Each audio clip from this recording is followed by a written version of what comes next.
वासुदेवाय वासुदेवाय रामचंद्राय वासुदेवाय रामचंद्राय वासुदेवाय नंदनंदनाय ओम नमो भगवते वासुदेवाय ओम नमो भगवते वासुदेवाय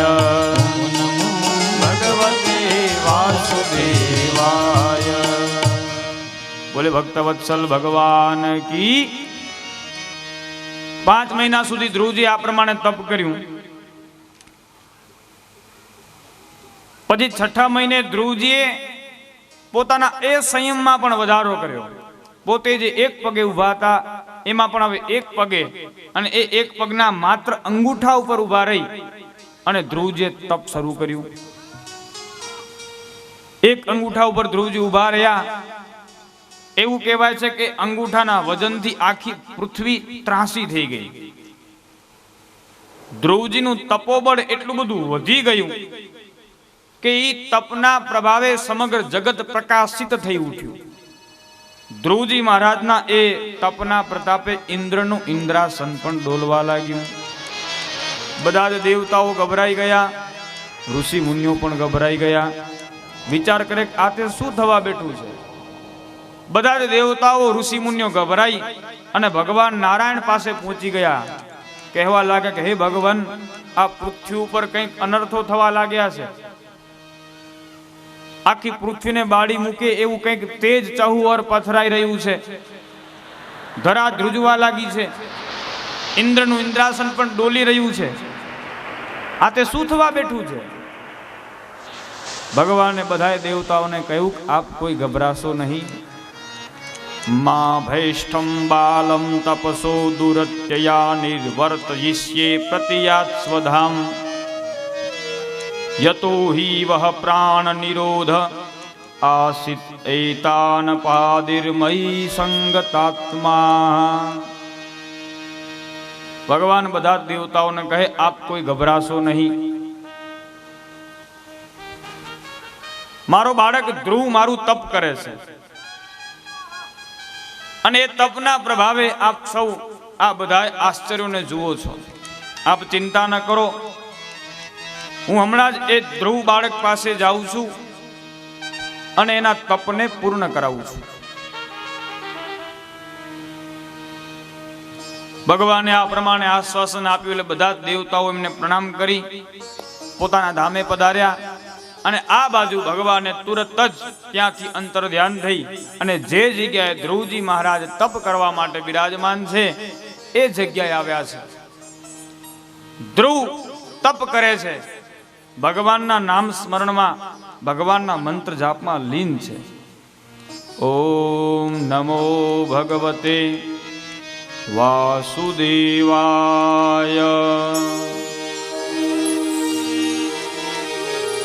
ભગવાન ધ્રુવની સામે ઊભા છે, પણ ધ્રુવ તો ભગવાનના નામ સ્મરણમાં એટલો બધો લીન બની ગયો છે કે સ્વયં ભગવાનની સામે આવીને ઊભા રહ્યા એ પણ એ બાળકને ખબર નથી પડતી. આંખો બંધ કરી અને ભગવાનના સ્મરણમાં ધ્રુવજી લીન છે. ઓમ નમો ભગવતી વાસુદેવાય. ઓમ નમો ભગવતે વાસુદેવાય.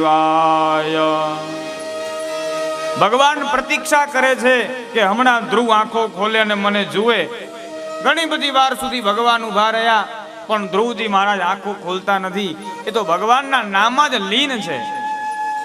પછી ભગવાને લીલા કરી અને ધ્રુવજી આંખો બંધ કરી પોતાના હૃદયમાં જે પરમાત્માનું ધ્યાન ધરતા હતા, પોતાના હૃદયમાં એમણે જે ભગવાનની છબી પધરાવેલી, એ ભગવાને પોતાની છબીને ખેંચી લીધી.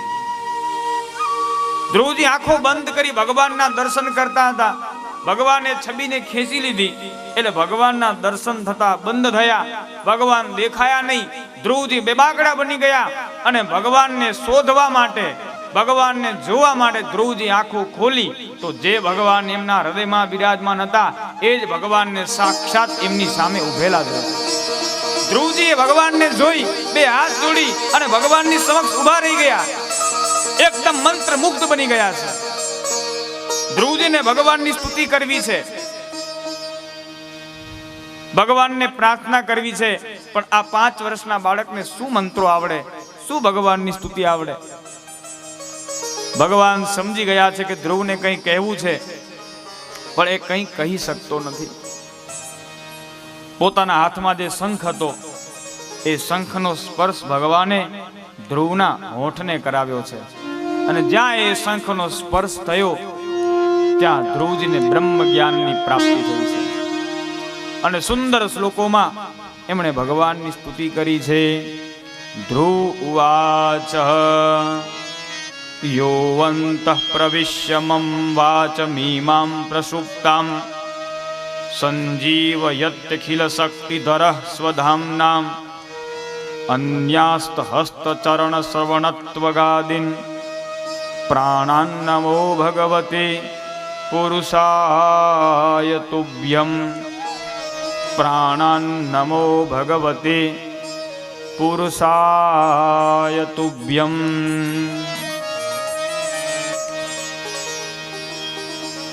હે સર્વશક્તિમાન પ્રભુ, તમે જ મારા અંતઃકરણમાં પ્રવેશ કરી અને મારી અંદર રહેલા સુષુપ્ત જ્ઞાનને જગાડો છો. હે ભગવાન, આપના દ્વારા સમગ્ર જગત છે એનું સંચાલન થાય છે. સર્વ જગતના આધાર, સર્વના મૂળ, સર્વને ચલાવનારા સર્વશક્તિમાન પ્રભુ આપ છો. હે ભગવાન, આપ થકી જ બધા જ જીવો જીવનને પ્રાપ્ત થાય છે.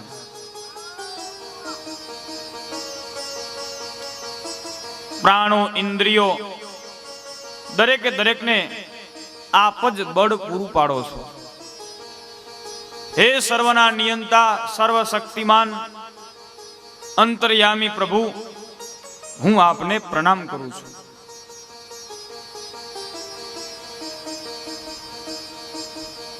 ધ્રુવજી આ પ્રમાણે ભગવાનની સ્તુતિ કરી એટલે ભગવાને ધ્રુવને કહ્યું કે કહો ધ્રુવજી, આપને શું જોઈએ છે? જે કંઈ વરદાન જોતું હોય એ વરદાન માંગો. ધ્રુવજી કહે છે ભગવાન આપ મળ્યા, બધું મળ્યું, હવે મારે બીજું કંઈ જોતું નથી. ભગવાન કહે ધ્રુવજી તમારે નથી જોતું, પણ મારે આપવું છે એનું શું? જાઓ, હું તમને વરદાન આપું છું. આપ આખી પૃથ્વીના રાજા બનશો, હજારો વર્ષો સુધી તમે રાજ કરો. અરે ભગવાન, મારે રાજ નથી જોતું, મને તો તમે જુઓ છો. ભગવાન કે હું તો સદૈવ તમારી સાથે જ છું.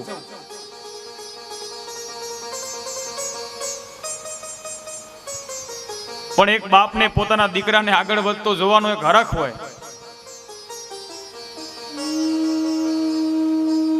મારે પણ તને રાજ સિંહાસન ઉપર બેઠેલો જોવો છે. ભગવાને ધ્રુવને કહ્યું છે. હજારો વર્ષો સુધી તમે રાજ કરો અને અંતે જ્યારે આ જીવન લીલા સંકેલવાનો સમય આવશે, એ જીવન લીલા સંકેલ્યા પછી તમને ધ્રુવ પદની પ્રાપ્તિ થશે. તમને એક સ્થિર અવિચલ પદ પ્રાપ્ત થશે. એવું પદ પ્રાપ્ત થશે કે જે પદ આજ દિન સુધી કોઈને મળ્યું નથી અને ભવિષ્યમાં પણ કોઈને મળશે નહીં. ભગવાને એ નાનકડા બાળક ધ્રુવને ધ્રુવ પદ આપી દીધું છે, જે સૌથી શ્રેષ્ઠ છે.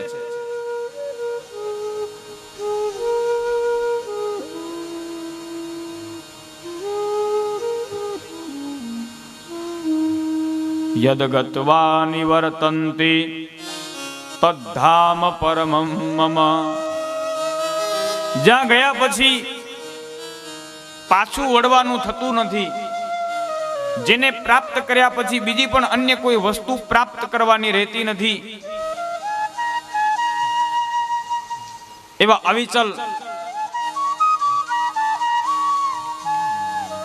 ભગવાનના ધામની ધ્રુવ પદની ધ્રુવજીએ ભગવાને ખાતરી આપી છે. અને ભગવાનની આજ્ઞા, ભગવાનના આશીષ લઈ ધ્રુવજી પુનઃ પાછા પોતાના પિતાને ત્યાં પધારે છે.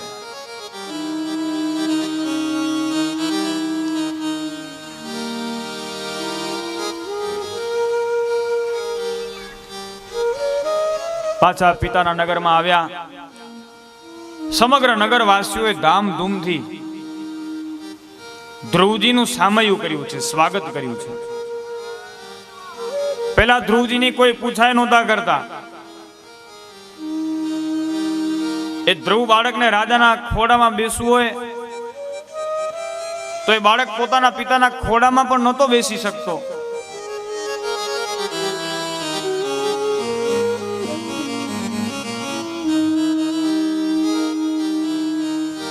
પણ આજ એ જ પિતા ધ્રુવનું સામયું કરવા માટે આવ્યા છે, એનું સ્વાગત કરવા માટે આવ્યા છે. જે માતાએ ધ્રુવનું અપમાન કરેલું, હાથ પકડી ધ્રુવને બહાર કાઢી મૂકેલો, એ સુરતી માતા પણ હાથમાં પૂજાનો થાળ લઈ ધ્રુવની આરતી ઉતારવા માટે આવ્યા છે.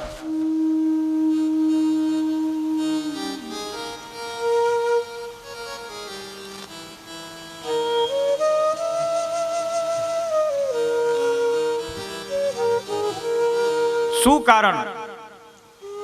પેલા કોઈ પૂછા નહોતું કરતું અને હવે અચાનક બધા ધ્રુવજી ઉપર કૃપા વરસાવવા મંડી ગયા. એક જ કારણ, જા પર કૃપા હરિ કી હોઈ, તા પર કૃપા કરે સબ કોઈ. જીવ ઉપર જ્યાં સુધી ભગવાનની કૃપા ઉતરી નથી ત્યાં સુધી જ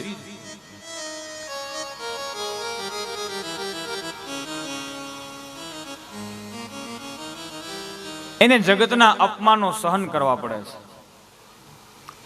બાકી ભગવાનની કૃપા એક વખત ઉતરે એટલે એના ઉપર પછી બધાય કૃપા કરે છે. આપણે ગાઈએ ને, જા પર કૃપા તુમ્હારી હોય, તા પર કૃપા કરે સબ કોઈ. પછી બધાની કૃપા પ્રાપ્ત થાય. જીવે પ્રયત્નો કરવા હોય તો ભગવાનની કૃપા એના ઉપર ઉતરે એવા પ્રયત્નો કરવા જોઈએ. બાકી અન્ય જીવો કે અન્ય સ્નેહીઓ પ્રસન્ન થાય એ માટે બહુ પ્રયત્નો ના કરવા જોઈએ. કારણ કે આ તો ભાઈ કઈ નક્કી નહીં, ક્યારેક બધા એને રાજી નથી રાખી શકાતા. એક ભગવાનને રાજી રાખો, બધા રાજી રહેશે.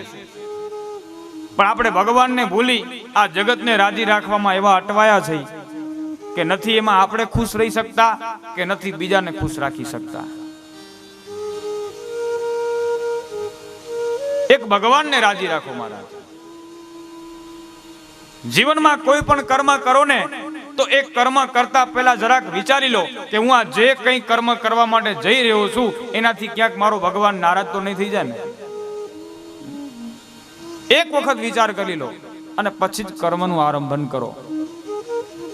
ભગવાનને કેન્દ્રમાં રાખી જીવન વ્યતીત કરશો ને તો જીવનમાં ક્યારે હતાશ થવાનો વારો નહીં આવે.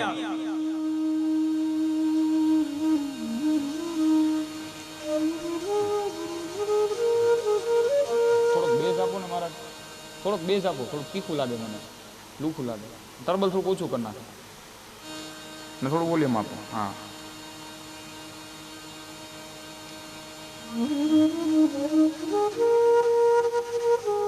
જીવનું પ્રત્યેક કર્મ ભગવાનને રાજી કરવા માટે કે ભગવાનને રાજી રાખવા માટે કરવું જોઈએ કે એના માટે હોવું જોઈએ. ધ્રુવજીએ ભગવાનને રાજી કર્યા એટલે આખું જગત એમના ઉપર રાજી થયું. બધાએ એમના ઉપર કૃપા કરી છે. જે પિતા ખોડામાં બેસવા નહોતા દેતા એ પિતા ધ્રુવજીને ખભે બેસાડી અને પોતાના નગરમાં લાવ્યા છે.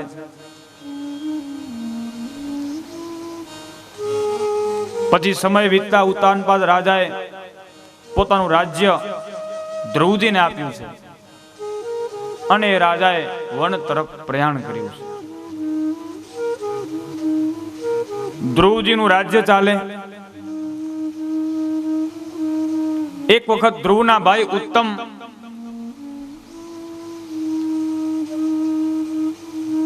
વનમાં મૃગિયા ખેલવા માટે ગયા. તે સમયે યક્ષો સાથે એમનું યુદ્ધ થયું અને યક્ષો સાથેના યુદ્ધમાં એ ધ્રુવના ભાઈ ઉત્તમનું મૃત્યુ થયું. પોતાના ભાઈનું મૃત્યુ થયું એ વાતનું ધ્રુવજીને ખૂબ દુઃખ લાગ્યું અને ભાઈના મૃત્યુનો વેર લેવા માટે થઈ ધ્રુવજીએ યક્ષોની સામે ચડાઈ કરી છે અને ધ્રુવજીએ હજારો યક્ષોનો સંહાર કર્યો છે. પણ તે છતાંય ધ્રુવજીનો ક્રોધ શાંત થતો નથી.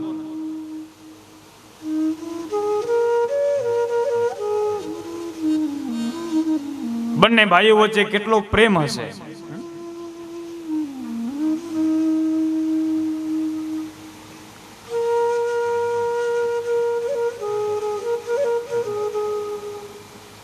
કથા આપણને જીવન જીવતા શીખવે છે.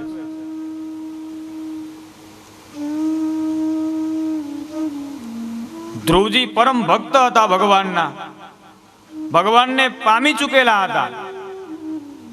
એ કોઈનો સંહાર કરવાનું, કોઈને હેરાન પરેશાન કરવાનું વિચારી જ ન શકે. પણ પોતાના ભાઈની હત્યા થઈ એટલે ભાઈ પ્રત્યેના પ્રેમના કારણે ધ્રુવજીએ યક્ષોની સામે હથિયાર ઉપાડ્યા.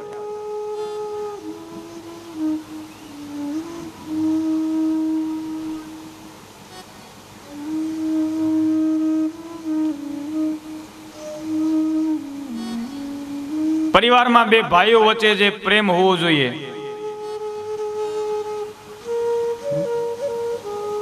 એ પ્રેમ પણ અત્યારે પ્રાયઃ ઘટવા લાગ્યો છે.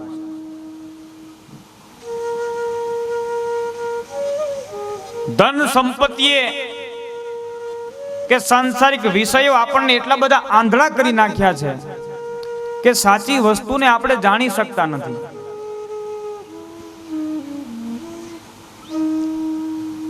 એક પરિવારમાં બે ભાઈઓનો જન્મ થયો હોય,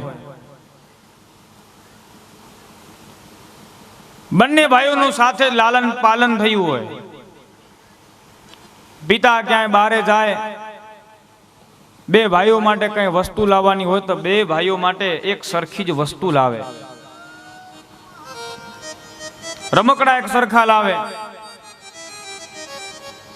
એક સરખો જ પ્રેમ આપે બંને ભાઈઓને, કોઈ વાતની કમી ના આવવા દે. અને બે ભાઈઓમાં પણ એટલો જ પ્રેમ હોય. ખાવું, પીવું, રમવું, સૂવું બધું જ સાથે હોય બંને ભાઈઓને. બે ભાઈઓ વચ્ચે એટલો બધો પ્રેમ હોય કે એકને કોઈ કંઈ કહે તો એ બીજાથી સહન ન થાય અને બીજાને કંઈ કહે તો એ પહેલાથી સહન ન થાય. બે ભાઈઓ વચ્ચે આટલો બધો પ્રેમ હોય. કોઈ પૂછા કરે આ કોણ, તો આમ હરખભેર કહે કે આ મારો ભાઈ છે. મોટો ભાઈ હોય તો આમ ગર્વથી કહે મારો નનકો ભાઈ છે. નાનો ભાઈ હરખથી કહે, ગર્વથી કહે આ મારો મોટો ભાઈ છે. આટલો બધો પ્રેમ હોય બે ભાઈઓ વચ્ચે, પણ ઈ બંને ભાઈઓના લગ્ન થઈ જાય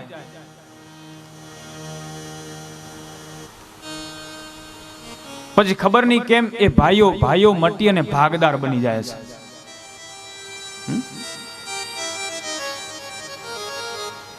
જેમણે બાળપણ સાથે વિતાવ્યું,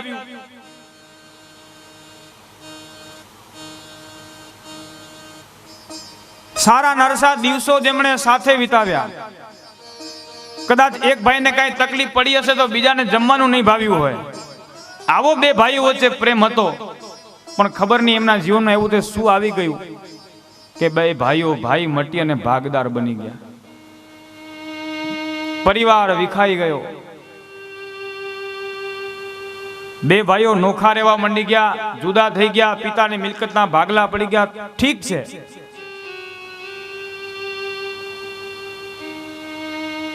પણ પછી ભાઈને તમે પૂછા કરો ને તમારા પરિવારમાં કેટલા, તો એ ભાઈ જવાબ એમ આપે કે બસ અમે બે માણસ ને અમારા બે દીકરા. કેમ? તારો ભાઈ ક્યાં ગયો? તારા માતા પિતા ક્યાં ગયા? એ શું તારા પરિવારમાં નથી આવતા?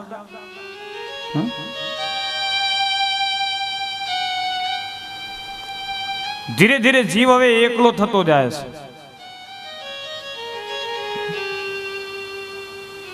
જરા સમજીએ.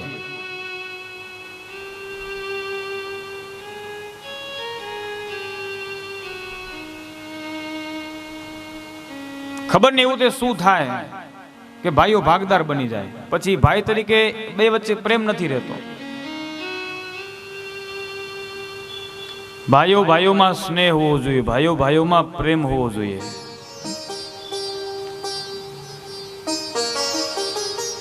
જ્યારે રામ અને રાવણનું યુદ્ધ થયું ને, ભગવાન રામના બાણથી રાવણ ઘાયલ થયો અને રાવણ મરણ પથારીએ પડ્યો હતો. ત્યારે અંતિમ સમયે ભગવાન રામ રાવણની પાસે ગયા. યુદ્ધમાં રાવણનો પરાજય થઈ ગયો છે.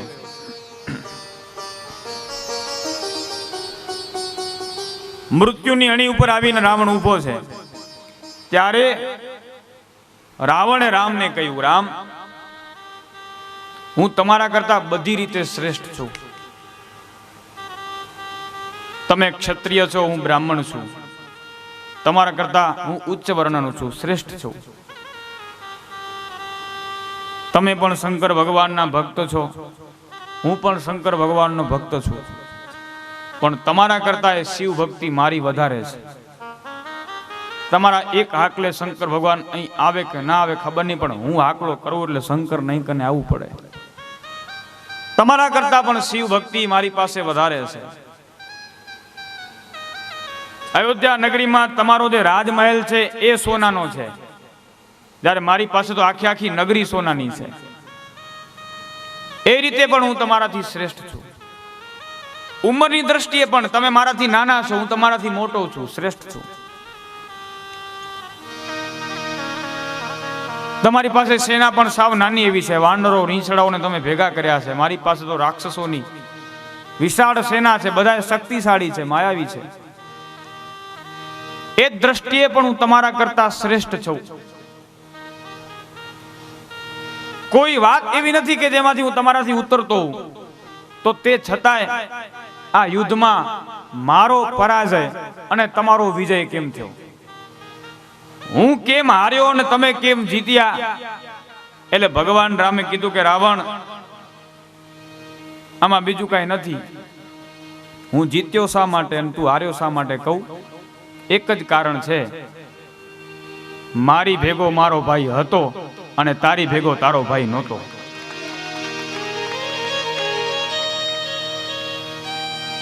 મારી સાથે મારો ભાઈ લક્ષ્મણ હતો અને તારી સાથે તારો ભાઈ વિભીષણ નહોતો.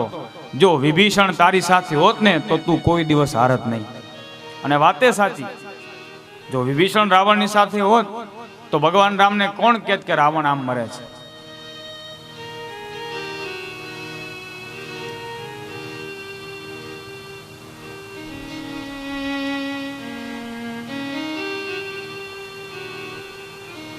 આ ભાઈની મહત્તા છે.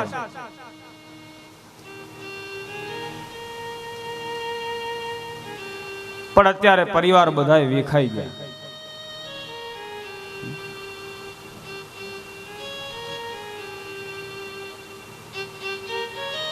આપણે બધા એકલા પડવા લાગ્યા. અમારું ફેમિલી બસ આટલું જ છે.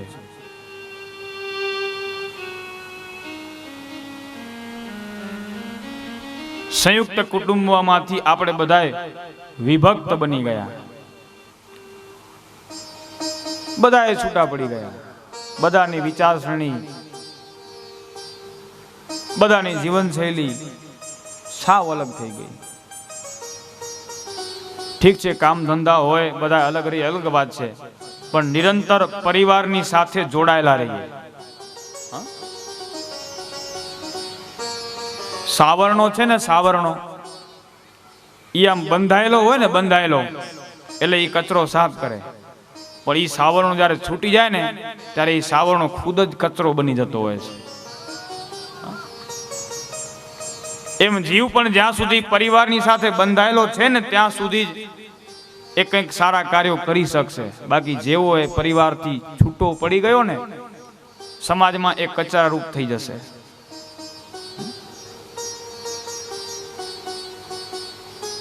એક વખત એક ભાઈ દ્રાક્ષ વાળાની દુકાને દ્રાક્ષ લેવા ગયા. દ્રાક્ષની કિંમત પૂછા કરી. શું છે ભાઈ દ્રાક્ષનું? એક ટોપલામાં થોડીક છૂટી દ્રાક્ષ પડી હતી ને એક ટોપલામાં બધી દ્રાક્ષના ઝુમખા હતા. પેલા કે આજે છૂટી દ્રાક્ષ છે એ 20 રૂપિયા અને આજે ઝુમખામાં દ્રાક્ષ છે એના 50 રૂપિયા. બોલે આટલો બધો ફરક કેમ? આ બે દ્રાક્ષ શું અલગ અલગ છે? નહીં, અલગ અલગ નથી, પણ આ બધી દ્રાક્ષો છે એના ઝુમખામાં લાગેલી છે એટલે એની કિંમત વધારે છે, અને આ જે દ્રાક્ષ છે એ બધી દ્રાક્ષો એના ઝુમખાથી છૂટી પડી ગઈ છે એટલે એની કિંમત ઓછી છે. કેમ એની કિંમત ઓછી? તો આ ઝુમખાથી છૂટી ગયેલી જે દ્રાક્ષ છે ને એ જાજો સમય ટકશે નહીં, એ બહુ જલ્દી બગડી જાય. પણ આને તમે 2-3 દિવસ સુધી રાખો ને તો વાંધો નહીં આવે.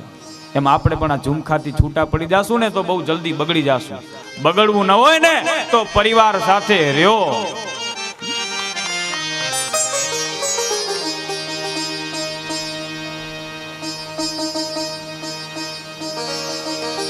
મને એક સૂત્ર બહુ ગમે સબ ટીવી નું, असली मजा तो सबके साथ आता है.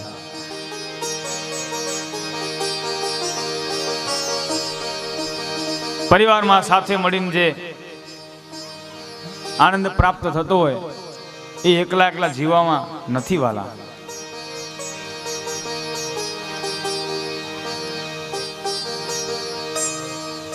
ધ્રુવજીએ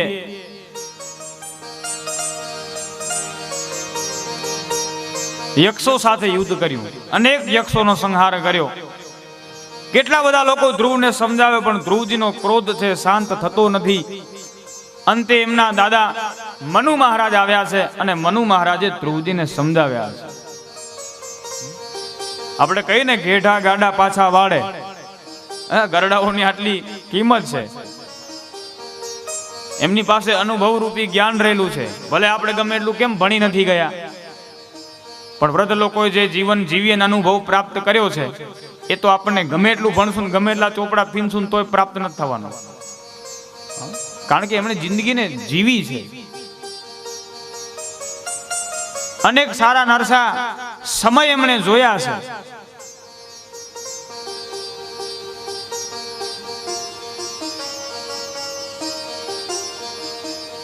મનુ મહારાજે ધ્રુવજીને શાંત કર્યા. ધ્રુવજી શાંત થયા. પછી ધ્રુવજીએ 36,000 વર્ષ સુધી રાજ કર્યું છે. પછી સમય આવતા ધ્રુવજીને થયું કે બસ હવે ક્યાં સુધી રાજપાટ ભોગવવા, આટલા માટે આ માનવ દેહ નથી મળ્યો. એટલે પછી ધ્રુવજીએ રાજપાટ બધાને છોડી ધ્રુવજીનો પુત્ર હતો જેનું નામ હતું ઉત્કલ, એને રાજગાદી આપી દીધી. અને ધ્રુવજી પછી ભગવાનની પ્રાપ્તિ માટે, ભગવાનના ભજન માટે ઋષિકેશમાં આવ્યા છે. ગંગા નદીના કિનારે આસન જમાવી ભગવાનનું ભજન કરવા લાગ્યા. ગંગા નદીનો પ્રવાહ ચાલુ છે, પાણી વહે એટલે એનો બહુ જોરથી અવાજ આવે. ધ્રુવજી ભગવાનનું ભજન કરતા હતા. ઓછી તારું નાક કરતા જાવ, કોઈ બી જશે. એકદમ અમે માંડવાના બધા કથા સાંભળવા બેસે છે.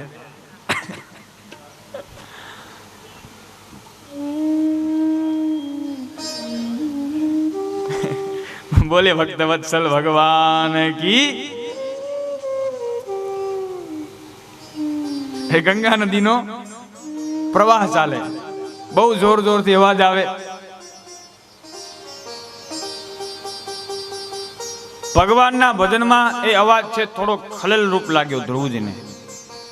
એટલે ધ્રુવજી ત્યાંથી ઊભા થયા અને અન્ય સ્થળે જવા લાગ્યા. તે જ ક્ષણે માં ગંગા ધ્રુવજી સમક્ષ ઉપસ્થિત થયા અને ધ્રુવજીને કહ્યું કે આપ ભગવત ભક્ત છો, મારા કિનારાને છોડીને જશો નહીં. ધ્રુવજી કહે, માતા આપ તો પતિત પાવની છો, જીવોને પાપમાંથી દૂર કરો છો.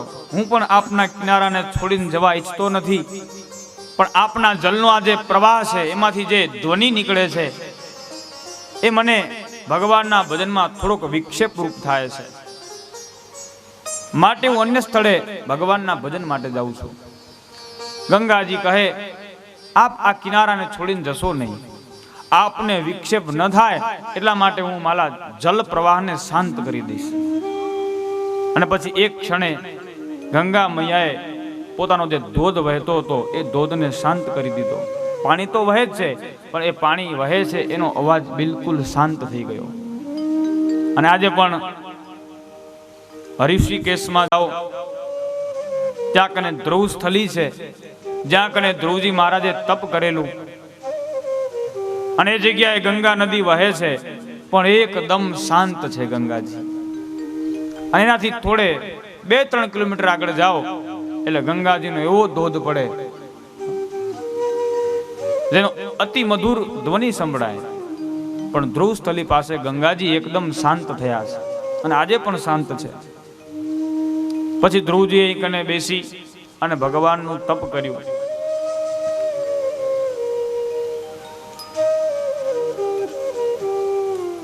અંત સમય નજીક આવતા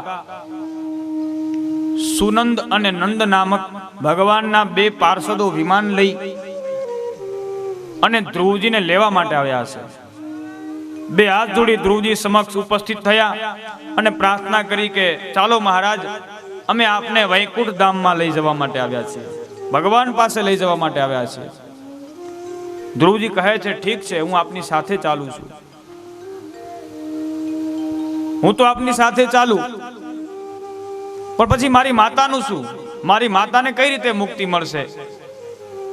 એ ભગવાનના પાર્ષદો કહે છે, આપ જેવા ભક્તને જે માતા જન્મ આપે એ માતાને તો સૌથી પહેલી મુક્તિ મળે. આપની માતા તો ત્યાં કને પહોંચી ચૂક્યા છે, એમને સાયુજ્ય ભગવાને મુક્તિ પ્રદાન કરી છે.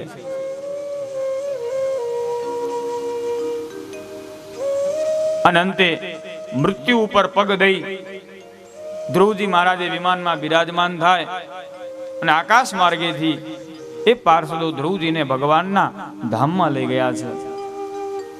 અને પછી ભગવાને ધ્રુવજીને ધ્રુવ પદ આપ્યું છે. આજે પણ એ ધ્રુવ પદ ઉત્તર દિશામાં રહેલું છે. એ ધ્રુવનો તારો એમ ના એમ એક જ જગ્યાએ એક જ પ્રકારે પોતાનો પ્રકાશ છે, પ્રકાશને પાથરે છે.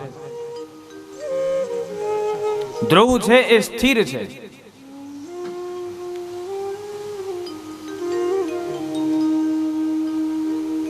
વર કન્યાના લગ્ન થાય, લગ્ન વિધિ સમાપ્ત થાય એટલે વર કન્યાને ધ્રુવજીના તારાના દર્શન કરાવવામાં આવે છે. ખ્યાલ છે કોઈને? કોઈ પગે લાગે કે નથી લાગ્યા ધ્રુવના તારાને? લગ્નની વિધિ સંપન્ન થાય, 4 ફેરા પૂરા થાય ને પછી વરકન્યા માયરામાંથી બહાર નીકળતા હોય તે સમયે સૌથી પહેલા એ ધ્રુવના તારાને પગે લાગે છે. પહેલાના સમયે તો બધાના લગ્ન રાત્રિના સમય થતા.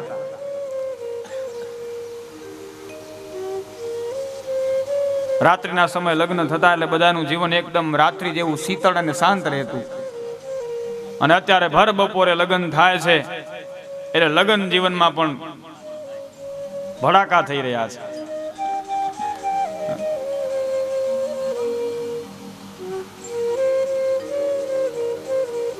સૂર્ય જેવો, સૂર્યનો કેવો તાપ હોય, એમાં ક્યારે કોનું મગજ કેવું તપી જાય કઈ કહેવાય નહીં અત્યારના લગ્ન જીવનમાં.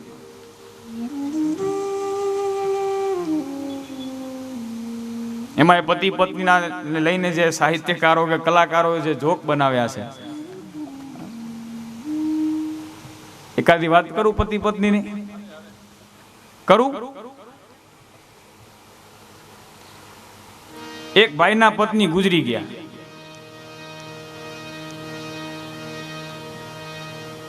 ભાઈના પત્ની ગુજરી ગયા એટલે બધા ગામ લોકો બધા શમશાન યાત્રા માટે આવ્યા.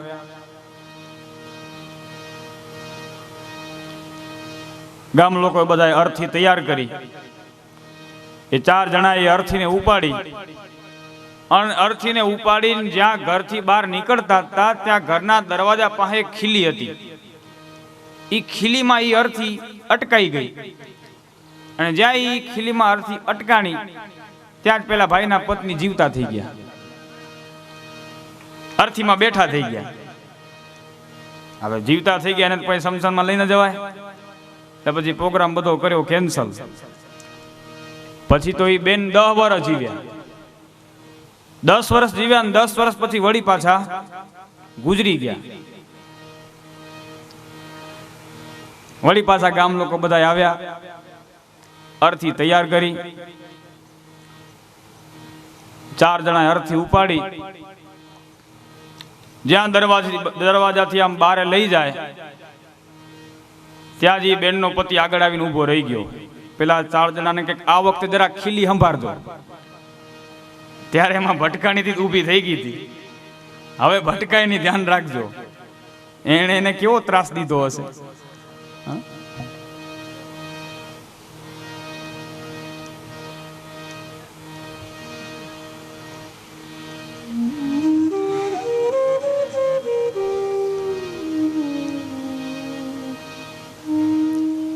નવ દંપતી ધ્રુવના તારાને પગે લાગે. શું કામ ખબર છે? જો દિવસના લગ્ન થયા હોય તો પૂર્વ દિશામાં ભગવાન સૂર્યનારાયણને પગે લાગે, કારણ કે સૂર્યની સાક્ષી વિવાહ થયા છે. અને રાત્રિના સમયે લગ્ન હોય તો એમાં વરકન્યાનું મુખ પણ ઉત્તર દિશા તરફ રાખી અને લગ્નની બધી વિધિ વિધાન બધા કરવાના હોય. ઉત્તર દિશામાં ધ્રુવજીને સાક્ષી રાખી અને લગ્ન વિધિ થાય. અને ઉત્તર દિશામાં ધ્રુવના તારાને પગે લાગતી વખતે એવી પ્રાર્થના કરવામાં આવે કે હે ધ્રુવજી, જેવી રીતે આપ આ એક જ જગ્યાએ ઉત્તર દિશામાં સ્થિર છો, ક્યારે પણ આપ આપના સ્થાનથી ચલિત થતા નથી, આપના તેજમાં પણ ક્યારે વધઘટ થતી નથી. જેવી રીતે આપ સ્થિર છો એ જ રીતે અમારું લગ્ન જીવન પણ સ્થિર રહે, અમારા પ્રેમમાં પણ વધઘટ થાય નહીં, અમારો જો સ્નેહ છે એ સ્નેહ પણ જેવી રીતે આપ સ્થિર છો એક જ પ્રકારે, જેવી રીતે આમ પ્રકાશ પાથર્યા કરો છો એ જ રીતે અમારો સ્નેહ પણ એક જ પ્રકારે વહ્યા કરે. આવી ધ્રુવના તારાને પ્રાર્થના કરવામાં આવે છે. ભગવાને ધ્રુવજીને ધ્રુવ પદ આપ્યું. તત્પશ્ચાત ધ્રુવજીના વંશની કથા કહી. ધ્રુવના ઉત્કલ થયા, એમનો વંશ આગળ ચાલ્યો. એ વંશમાં અંગ નામના એક રાજા થઈ ગયા. અંગ રાજાને કોઈ સંતાન હતું નહીં. ભગવાનનું તપ કર્યું, અનેક વ્રતો અનેક અનુષ્ઠાન કર્યા, જેના પ્રતાપે અંગ રાજાને ત્યાં એક પુત્રનો જન્મ થયો, જેનું નામ વેન રાખ્યું. પણ આ વેન છે એ દુરાચારી થયો આગળ જતા. અંગ રાજા એ ખૂબ સરળ સ્વભાવના હતા, પ્રજાપાલક રાજા હતા, ભગવત ભક્ત હતા. પોતાના નગરમાં પોતાના રાજ્યમાં પણ એમની ખૂબ સારી એવી છાપ હતી. પણ પોતાનો પુત્ર દુરાચારી થયો અને દુરાચારી પુત્રએ પોતાના પિતાનું જે સન્માન છે એ સન્માનને ઓછું કરી નાખ્યું. એ નિરંતર પાપાચારમાં જ આસક્ત રહેવા લાગ્યો. પોતાના માતા પિતાને પણ એ ત્રાસ આપવા લાગ્યો. પછી તો અંગરાજા પહેલા પુત્ર નહોતો એટલા માટે રડતા હતા, અને હવે પુત્ર છે એટલા માટે રડવા લાગ્યા. પુત્રના ત્રાસથી ખૂબ ત્રાસી ગયા. એટલે પછી અંગરાજાએ પોતાના ગૃહનો ત્યાગ કર્યો અને કોઈને કંઈ પણ કહ્યા વગર ચૂપચાપ જંગલમાં નીકળી પડ્યા. અને ત્યાં કને ભગવાનનું ભજન કરી પોતાના જીવનને સફળ બનાવ્યું. પિતાના ગયા બાદ વેન રાજગાદી ઉપર બેસી ગયો. વેન અત્યંત ક્રૂર અને દુરાચારી હતો, પાપ કર્મ કરવા વાળો હતો. વેનનું રાજ્ય શરૂ થયું એટલે વેને પોતાના નગરમાં અને પોતાના રાજ્યમાં ભગવાનની ભક્તિ, પૂજા પાઠ, ધર્મ બધું જ બંધ કરાવી નાખ્યું. બ્રાહ્મણોએ યજ્ઞ કરવાના નહીં. યજ્ઞ કરવો હોય તો મારો યજ્ઞ કરો, પૂજા કરવી હોય તો મારી પૂજા કરો. આવો વેને દુષ્પ્રચાર કર્યો. હું જ બધાથી મોટો છું. અત્યારે પણ ઘણા બધા આવા અનેક સંપ્રદાયો છે જે આપણને બધાને ધર્મથી, ભક્તિથી અળગા કરે છે અને કેવલ પોતાના પૂરતા જ સીમિત બનાવે છે કે અમે જ મોટા, અમે જે કહીએ એ જ સાચું, અમે જે કહીએ એ જ ભગવાન છે. અનેક દુરાચારી લોકોએ આવા સંપ્રદાયો ઊભા કર્યા છે. આ બધા જ સંપ્રદાયો સનાતન ધર્મને તોડવાનું કાર્ય કરે છે.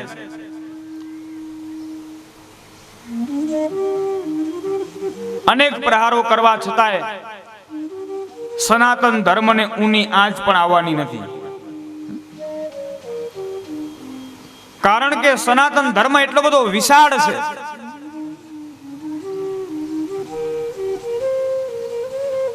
આપણા હિન્દુ ધર્મમાં જેટલી વિશાળતા છે ને એટલી વિશાળતા દુનિયાના એકે ધર્મ કે સંપ્રદાયમાં નથી. આપણા ધર્મમાં જે મહાનતા રહેલી છે એ વિશ્વના એકે સંપ્રદાયમાં નથી.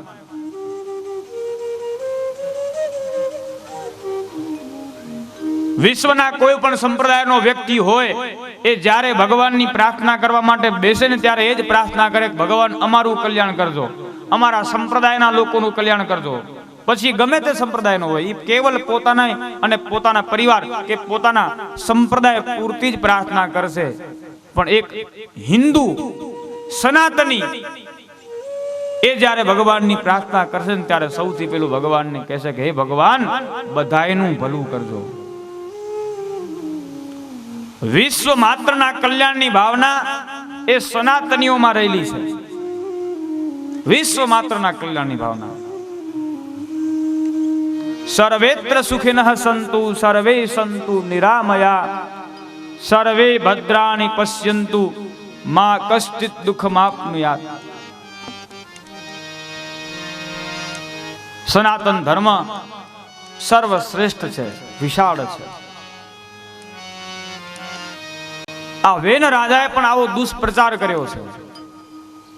અનેક ભોળા લોકો એમાં ભોળવાયા પણ છે. વેનના માર્ગે ચાલવા પણ લાગ્યા.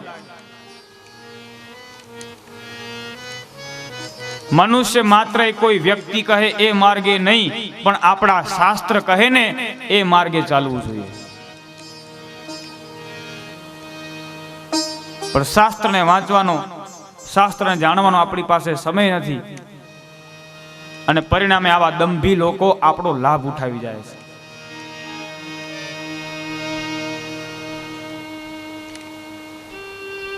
આપણે આપણા ધર્મને જાણતા જ નથી. આપણે ક્યારે આપણા શાસ્ત્રને વાંચ્યું જ નથી, શાસ્ત્રને જાણવાનો, સમજવાનો પ્રયત્ન કર્યો જ નથી. વાંચ્યું નથી, જાણ્યું નથી અથવા તેનો પ્રયત્ન નથી કર્યો. ઠીક છે, છોડો. પણ ઘણા દુરાચારી મનુષ્યો તો શાસ્ત્રોની નિંદા કરવા લાગી ગયા કે આ બધું ખોટું છે. આપણા શાસ્ત્રોમાં જે કઈ વાતો કહી છે એ બધી વાતો કોઈ ઉપજાવી કાઢેલી વાતો નથી. સમય પસાર કરવા માટેની વાતો નથી.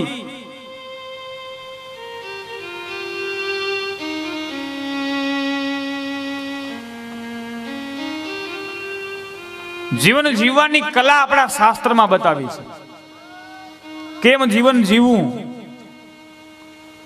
ભાઈનો ભાઈ પ્રત્યે કેવો વ્યવહાર હોવો જોઈએ, પિતાનો પુત્ર પ્રત્યે કેવો વ્યવહાર હોવો જોઈએ, પતિ પત્ની વચ્ચે કેવા સંબંધો હોવા જોઈએ, આ બધું મને તમને શાસ્ત્ર શીખવે છે. અત્યારે ભાઈ ભાઈ વચ્ચે સંબંધ રહ્યો નથી. પિતા પુત્ર વચ્ચે પણ જે પ્રકારના વ્યવહાર હોવા જોઈએ એ પ્રકારનો વ્યવહાર કે એ પ્રકારનો પ્રેમ કે સ્નેહ નથી. પતિ પત્ની વચ્ચે પણ જે પ્રકારના સંબંધો હોવા જોઈએ સંબંધો અત્યારે રહ્યા નથી.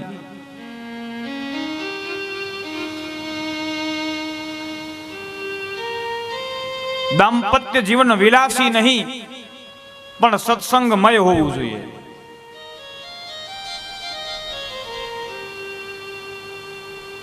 પતિ પત્નીનો સંગ ભોગ માટે નહીં પણ ભજન માટે હોવો જોઈએ.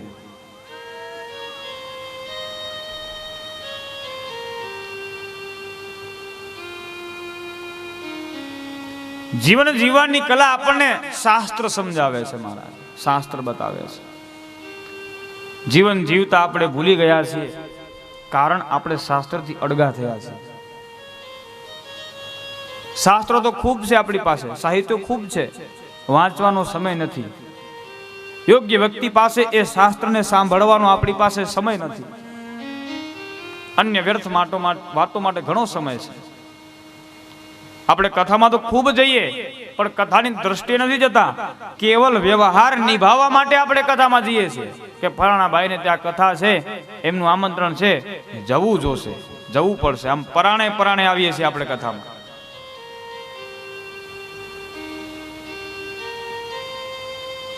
કથામાં પરાણે નહીં પણ પ્રેમથી આવો. કથા તો સ્પર્શ છે. આપણને એમ થાય કે આટલી બધી કથાઓ થાય છે, કથાઓ કઈ ઓછી નથી થતી, ઘણી બધી કથાઓ થાય છે.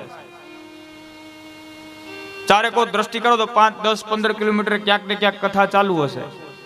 અને કથામાં ઘણા બધા શ્રોતાજનો કથા સાંભળતા હોય. ટીવી ચાલુ કરો તો ટીવીમાં કથા ચાલુ હોય. લાખો લોકો કથા સાંભળતા હોય. આપણને એમ થાય કે આટલી બધી કથાઓ થાય છે, આટલા બધા લોકો કથા સાંભળે છે, પણ તે છતાંય કથાની જે અસર સમાજમાં થવી જોઈએ એ અસર તો આપણને ક્યાંય દેખાતી નથી. શા માટે નથી દેખાતી?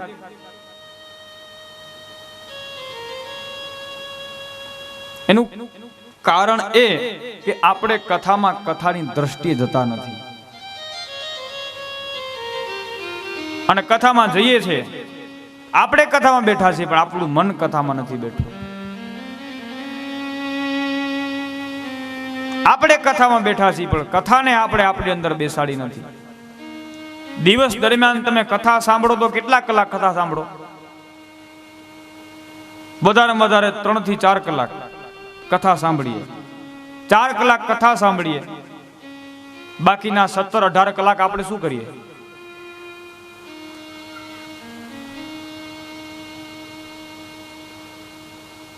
બાકીનો જે સમય છે એ બધો જ સમય આપણો વ્યર્થ જાય છે. વ્યર્થ વાતોમાં, કોઈની નિંદા કરવામાં પસાર થઈ જાય.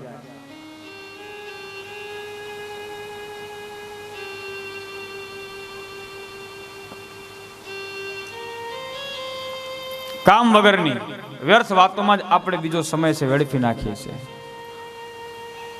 જે આપણા જીવનમાં જરા પણ ઉપયોગી નથી એવા કાર્યક્રમોમાં, એવા પ્રોગ્રામોમાં, ટીવીમાં, મોબાઈલમાં આપણે આપણા કિંમતી સમયને વેડફી નાખીએ છીએ. જો જામે નિષદિન બસે સો તામે પ્રવીણ. જે મનુષ્ય નિરંતર જે વસ્તુમાં રચ્યો પચ્યો રહેતો હોય એ એમાં વિદ્વાન બને છે, એ એમાં હોશિયાર બને છે. જેમ કે આપણે કોઈ ધંધો કરતા હોય, કોઈ વ્યવસાય કરતા હોય, પછી એ વ્યવસાયમાં જ આપણે રચ્યું પચ્યું રહેવાનું હોય. એટલે પછી એ વ્યવસાયમાં જ નિરંતર રચ્યો પચ્યો રહેવાના કારણે એ વ્યવસાયમાં, એ ધંધામાં હોશિયાર બની જાય. પછી કોઈ અડધી રાતે પણ એ ધંધા વિશે ને કાંઈ પૂછે ને નિંદ્રમાંથી ઉઠાડીને તોય હાચે હાચો જવાબ દઈ દે કે આનું આમ થાય. જે જેમાં નિરંતર વસવાટ કરતો હોય એની બુદ્ધિ એવી થાય. જે નિરંતર સત્સંગમાં જ વસવાટ કરતો હોય એની બુદ્ધિ શુદ્ધ બને. અને જે વધારે પડતો સમય અન્ય સાંસારિક બાબતોમાં, વ્યર્થ વાતોમાં જ વેડફી નાખતો હોય એની બુદ્ધિ પછી એ પ્રકારની બનતી હોય છે. આપણે સત્સંગ માટે બહુ ઓછો સમય ફાળવીએ છીએ. માણસે છે ને પોતાના પોતાનો રોજનો જે દરરોજનો સમય હોય એનું એક ટાઈમ ટેબલ બનાવી નાખવું જોઈએ અને એના એ સમયના 3 ભાગ કરવા જોઈએ. 3 ભાગ. એક ભાગ પોતાના વ્યવસાયને આપવો જોઈએ, ધંધા માટે. પોતે જે વ્યવસાય કરતો હોય, પોતાનું જે કર્મ હોય, ખેતી હોય, દુકાન હોય, એ ધંધાને સમય આપો. એક ભાગ પોતાના પરિવાર માટે રાખો કે બસ એટલો સમય પરિવારને જ આપવાનો. અત્યારે માણસ પૈસા કમાવાની હાયમાં પરિવારને પણ સમય નથી આપી શકતો.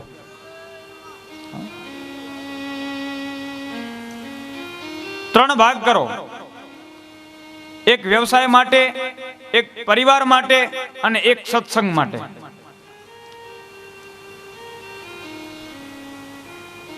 આ ત્રણેયને સરખો સમય મનુષ્ય આપવો જોઈએ. અને જો તમે કોઈ એક વસ્તુમાં જ રચ્યા પચ્યા રહેશો તોય જીવનની અંદર અસ્ત વ્યસ્તતા ઊભી થશે. કેવલ સત્સંગમાં જ રચ્યા પચ્યા રહેશો તોય તમારું પરિવાર ને વ્યવસાય બે બગડી જશે. કેવલ પરિવારમાં જ રચ્યા પચ્યા રહેશો તો સત્સંગ ને પરિવાર, સત્સંગ ને વ્યવસાય બે બગડી જશે. અને કેવલ વ્યવસાયમાં જ રચ્યા પચ્યા રહેશો, ધંધામાં જ રચ્યા પચ્યા રહેશો તો પરિવાર ને સત્સંગ બે બગડી જશે. આ ત્રણેયને મનુષ્ય સરખો સમય આપવો જોઈએ, સરખો ટાઈમ આપવો જોઈએ.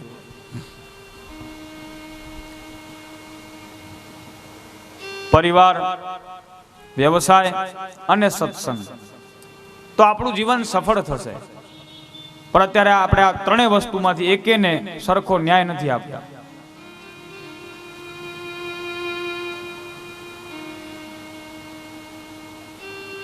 નથી ધંધામાં પૂરતું ધ્યાન આપતા.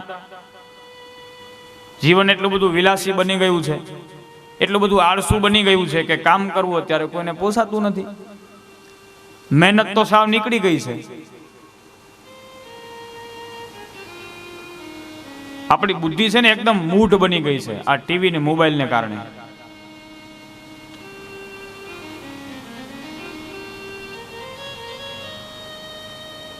મનુષ્ય તનતોડ મહેનત કરવી જોઈએ પોતાના વ્યવસાય માટે થઈને.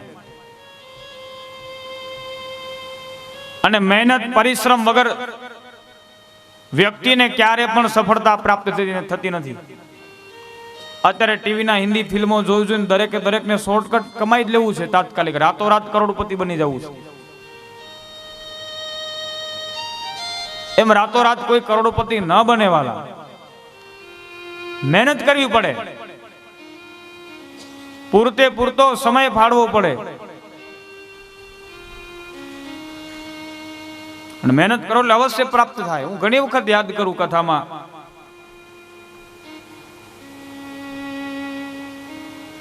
આજથી 30 વર્ષ પહેલા માંડવીમાં એક છોકરાએ લાઇટ ડેકોરેશન નો ધંધો ચાલુ કર્યો. માંડવીમાં કિશોરભાઈ,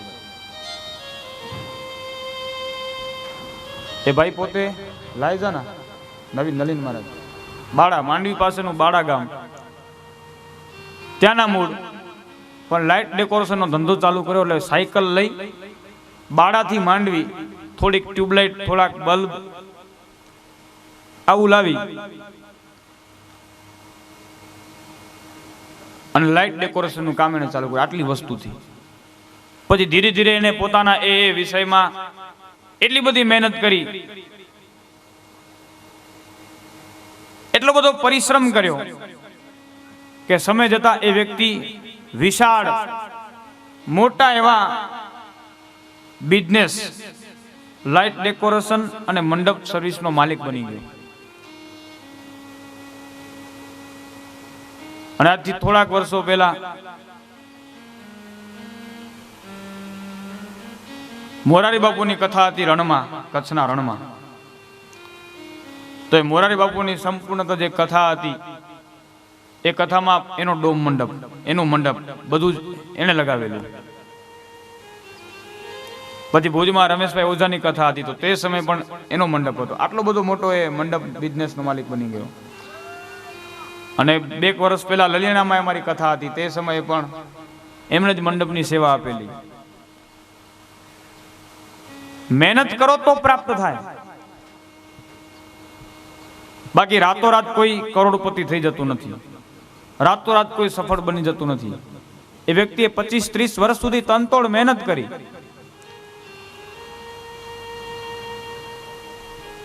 નાના નાના કામ માટે થઈને પણ એ રાતના ઉજાગરા કરતો, ખૂબ મહેનત કરતો, ત્યારે એને આ બધું સુખ મળ્યું છે.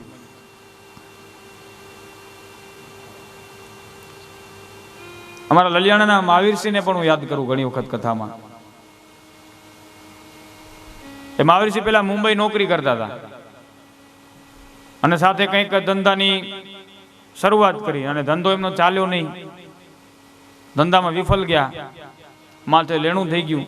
ત્યાં ધંધામાં તૂટ્યા, પાછા દેશમાં આવતા રહ્યા. દેશમાં આવી એમણે રિક્ષા લીધી, છકડો રિક્ષા ચલાવવાનું શરૂ કર્યું. સામખિયાળીથી લલિયાણા, સામખિયાળીથી લલિયાણા. મહેનત કરો તો બધું મળે. રિક્ષામાંથી પછી એમણે જીપ લીધી. એ જીપ પછી સામખિયાળીથી વાંઢિયા, સામખિયાળીથી વાંઢિયા પેલા ઓલી કાળા કલરની જીપ આવતી બધી, ખ્યાલ હોય તો. એ કેવી ગાડી કહેવાય? કમાન્ડર. હા, એ ગાડી લીધી અને વાંઢિયાથી સામખિયાળીના ફેરા કરતા. પછી એમાં ખૂબ મહેનત કરી એટલે ભગવાને એમાં પણ એમને સફળ બનાવ્યા. પછી એક બીજી મોટી ગાડી લીધી, માર્શલ લીધી. પછી બીજી મેક્સ લીધી, માર્શલથી થોડીક મોટી. એમાં પણ સફળ રહ્યા. એટલે પછી એમણે એક નવી ગાડી છોડાવી, ટાટા સુમો. એનાથી ફેરા, કંપનીમાં વર્દી આદિ બધું ચાલુ કર્યું. એમાં ખૂબ મહેનત કરી અને ભગવાને એનું પણ એમને ફળ આપ્યું. પછી ધીરે ધીરે એ વ્યક્તિએ ડમ્ફર લીધું, પછી એક ડમ્ફર, પછી 2 ડમ્ફર. આમ કરતા ધીરે ધીરે એ વ્યક્તિ ટ્રાન્સપોર્ટ કંપનીનો માલિક બની ગયો અને અત્યારે અમારા લલિયાણા ગામમાં એ ઉપસરપંચ છે. અને સામખિયાળી ટ્રક એસોસિએશનના એવો પ્રમુખ છે, ટ્રક એસોસિએશનના.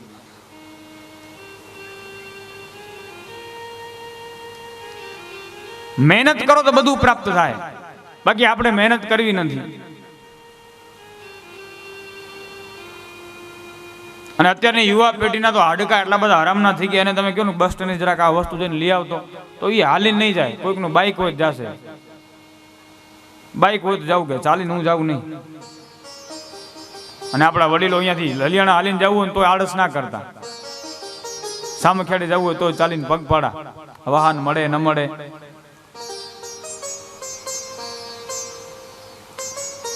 આળસ એ મનુષ્યનો મોટામાં મોટો શત્રુ છે. આપણે બધા આળસથી મુક્ત થઈએ.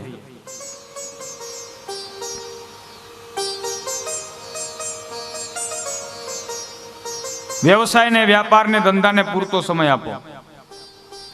પરિવારને પણ પૂરતો સમય આપો. કારણ કે તમે જે પણ કંઈ વ્યવસાય કરો છો, ધંધો કરો છો, એ પરિવાર માટે કરો છો. અને તમે પરિવારને જ સમય નહીં આપો તો પછી વ્યવસાય શું કામનો? માણસ કમાય પોતાના પરિવાર માટે, પણ પછી પરિવાર જ ના રહેતો ધનના ઢગલાને શું કરવા? પરિવારને પૂરતો સમય આપો. અત્યારે તો ઘણા એટલા એવા માતા પિતાઓ મેં જોયા છે કે એમના છોકરાઓ શું કરતા હોય એ જ એમને ખબર નથી હોતી. ઘણા વડીલોનું પૂછા કરું, તમારા દીકરા શું કરે? તો કે શું કરી તો અમને ખબર નથી મહારાજ. હું પૂછા કરું કયું ભણે? તો કયું ભણે મને ખબર નથી. મા બાપ છો યાર, એટલી તો ખબર હોવી જ જોઈએ ને. પોતાના સંતાનો શું કરે છે, ક્યાં જાય છે, એના મિત્રો કોણ છે, કોની સાથેની ઉઠબેઠ છે, કોની સાથેનો વ્યવહાર છે, આ બધી જ વાતોની જાણ માતા પિતાને હોવી જોઈએ. રાતના મોડ સુધી દીકરો બારે રખડે છે, ક્યાં ગયો તો, શું કરવા ગયો તો, આવું મા બાપે પૂછવું જોઈએ. પણ મા બાપ પાસે પૂછવાનો સમય નથી અત્યારે.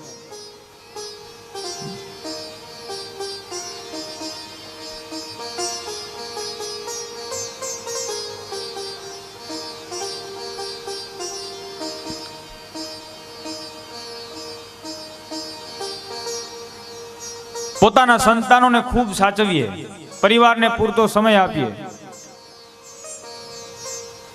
માણસની સાચી મૂડી એની સંતતિ છે, સંપત્તિ નહીં.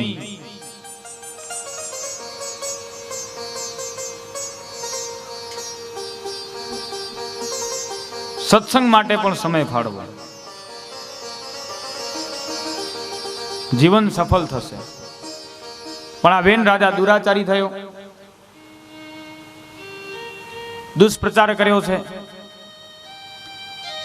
વિદ્વાન બ્રાહ્મણો હતા, એમનાથી આ ધર્મ ઉપર થતા પ્રહારો સહન થયા નહીં અને પોતાની મંત્ર શક્તિ દ્વારા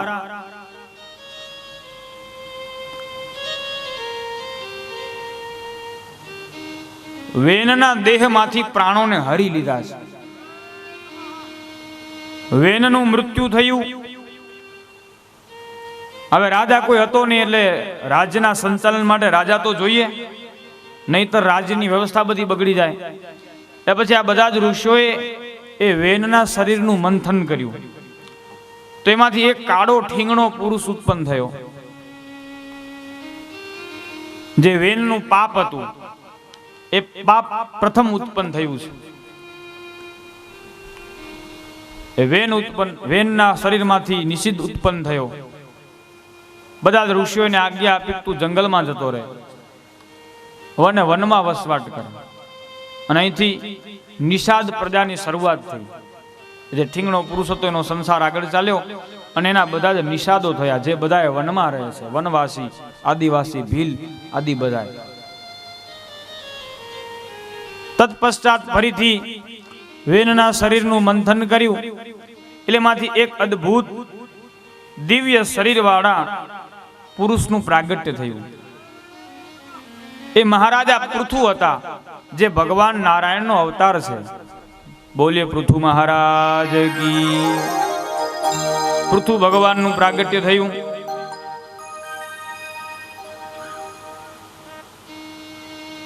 આ પૃથુ રાજાએ ગાય સ્વરૂપે રહેલી પૃથ્વીનું દોહન કર્યું અને એમાંથી ઔષધિઓ દોઈ છે. એટલે આ પૃથુ રાજાના નામ ઉપરથી આ ધરાનું નામ પૃથ્વી પડ્યું છે. પછી પૃથુ રાજાનું રાજ્ય ચાલ્યું. પૃથુ રાજાએ પણ અનેક યજ્ઞો કર્યા, અનેક સત્કર્મો કર્યા અને પોતાના જીવનને સફળ બનાવ્યું. તદપશ્ચાત મનુ મહારાજના બીજા પુત્ર પ્રિયવ્રતનું ચરિત્ર બતાવ્યું. એ પ્રિયવ્રત રાજાના અગ્નિગ્રહ થયા. અગ્નિના થયા નાભી રાજા. નાભી રાજાનો વિવાહ મેરુ દેવી સાથે થયો અને આ નાભી રાજાને ત્યાં ભગવાન વૃષભદેવનું પ્રાગટ્ય થયું. બોલે વૃષભદેવ ભગવાન કી. જે ભગવાનનો અવતાર હતા. આપણે ત્યાં જૈન સંપ્રદાય છે, એ જૈન સંપ્રદાયમાં 24 તીર્થંકરો આવે. એ 24 તીર્થંકરોમાંના પ્રથમ તીર્થંકર એટલે ભગવાન વૃષભદેવ, જેમણે જૈન ધર્મની સ્થાપના કરી. મૂળતઃ બધા ધર્મો એક જ છે, એક જ જગ્યાએથી બધા પ્રગટ થયા છે, પણ વિદ્વાનો એમને અલગ અલગ નામે જાણે છે અને અલગ અલગ પ્રકારે ભજે છે. બાકી તો અંતે એ એક જ છે. કબીર કુવા એક હે, પનિહારી અનેક, બર્તન સબકે ન્યારે ન્યારે, પાની સબ में एक.